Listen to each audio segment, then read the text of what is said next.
मैदान अजय देवगन की एक ऐसी मूवी जिसकी बनने की खबरें लगभग पिछले 5-6 सालों से आ रही हैं, लेकिन फाइनली अब वो बन के थिएटर में आ गई है।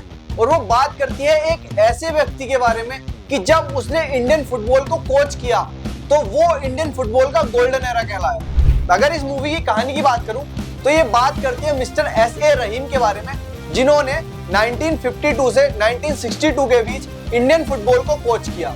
प्रारंभिक 8 सालों में तो उन्होंने कोच किया, 2 बार हम ओलंपिक भी गए, लेकिन हमें मुंह की खानी पड़ी।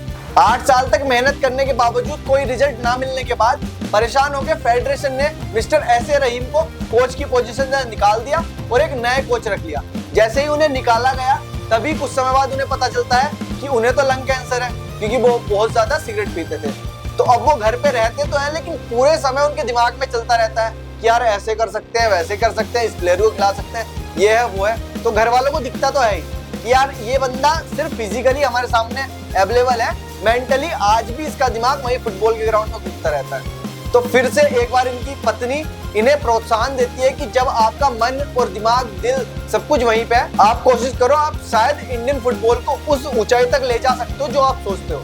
वो जाते हैं, वापस से कोशिश करते हैं, ट्राई करते हैं, लोगों को मनाते हैं और फाइनली फिर से कोच बन जाते हैं। और इस बार प्रण लेते हैं कि अगर मैं इस बार मेडल नहीं ला पाया तो जिंदगी में कभी भी किसी टीम को कोच नहीं करूंगा।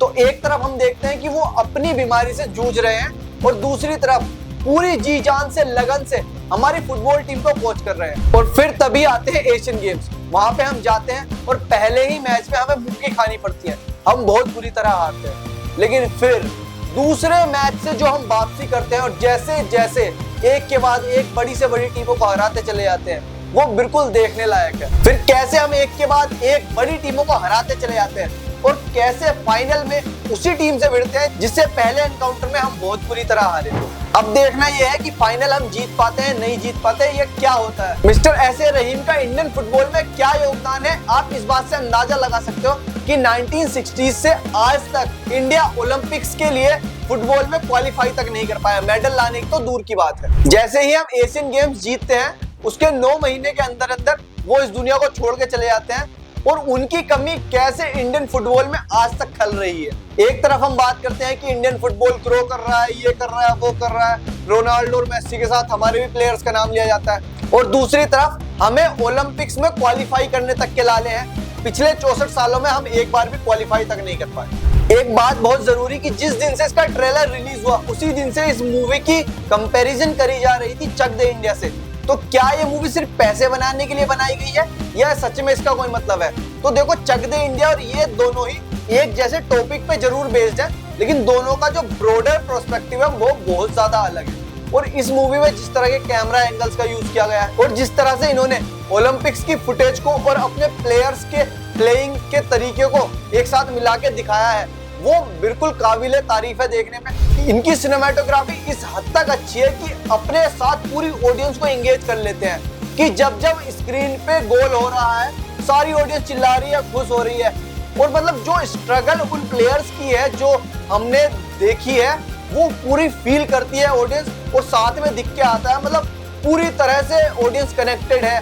गोल स्क्रीन पे हो रहा है लेकिन सब खुश हो रहे हैं, तो उसके लिए बिल्कुल परफेक्ट मैच बनती है ये मूवी कि कैसे एक व्यक्ति अपने दम पे पूरी टीम खड़ी करके ले जाता है, मेडल्स दिलाता है, और उसकी गैरहाजिरी में 64-65 साल तक हम उनकी एक व्यक्ति के घाव को पूरा नहीं कर पाए। और दूसरी बात, पिक्चर खत्म होते ही जैसे मेडल मिलेगा भाई उठ के मत भाग जाना, एंड में बहुत जरूरी चीजें देखने को मिलेंगी। सच में मतलब मैंने बहुत टाइम बाद ऐसा देखा कि थिएटर में लोग जाने लगे और फिर रुक के सबने वो 2-3-4 मिनट की जो स्पेशल स्क्रीनिंग एंड वाली थी वो सबने रुक के देखी। और अगर एक्टिंग की आप बात करेंगे, अजय देवगन जो सिर्फ आंखों से एक्टिंग कर लेते हैं, वो ना कोई इसमें मस्कुलर दिखाए गए हैं, ना कोई ऐसे हीरो के किरदार में दिखाए गए हैं, लेकिन फिर भी वो अपने चेहरे के एक्सप्रेशन से और आंखों से सब कुछ कह जाते हैं। फिर उन्हीं की पत्नी का किरदार निभाती हैं प्रियामणि जी, जो अभी हमने आर्टिकल 370 में भी देखी थी। किस तरह बॉलीवुड में एक एक सीढ़ी चढ़ के हर बार अपनी एक्टिंग का झंडा गाड़ती जा रही है, वो सच में देखने लायक है। और सबसे एंड में आते हैं गजराज राव, जो एक ऐसे व्यक्ति का किरदार निभा रहे हैं कि जब जब वो स्क्रीन पे आएंगे आपको भाई नफरत हो जाएगी उनसे कि यार ये फिर आ गया, फिर ये कुछ उल्टा सीधा बोलेगा, इसे मार दो, इसे भगा दो पहले। और जो डेडिकेशन है उन पूरी टीम की जिन्होंने अलग अलग समय की टीम का किरदार निभाया है, पर्दे पे आपको देख के लगेगा कि यार कितनी डेडिकेशन से, बिल्कुल ऐसे लग रहे हैं जैसे फुटबॉलर ही है, सारे प्लेयर्स ही हैं। एक बार तो जरूर फुटबॉल का मैच लाइव देखने जाओ।